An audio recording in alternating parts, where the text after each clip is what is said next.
Diferente por el casco histórico de Zaragoza, un viaje al pasado de la ciudad en lengua aragonesa para descubrir el origen y el porqué de sus calles y rincones más emblemáticos.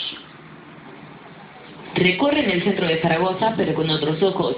Es la mirada del siglo XV, donde algunas calles tenían nombre de oficios típicos de la zona. Todas ellas en aragonés, hasta que fueron sustituidas 3 siglos después por nombres propios, hechos históricos o personajes de la Guerra de los Sitios. Respondeva también una mica a una tradición cultural de gent más rural, las montañas, y que respondeva mucho a lo que lleva el concepto de casa o el concepto de bicos según los usos, ¿no? Pues a carrera archentería, que ya era donde se feban las cosas de archen, de plata.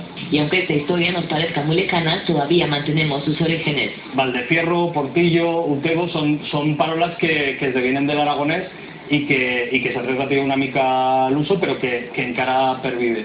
Son las calles más transitadas y a veces las más desconocidas. Conocemos una parte de Zaragoza que no suele conocerse, ¿no? Es una parte un poco oculta de nuestra historia. Son carreras para las que se gozamos de andar todos los días y soy consciente de que se te hagan estas cosas, ¿eh?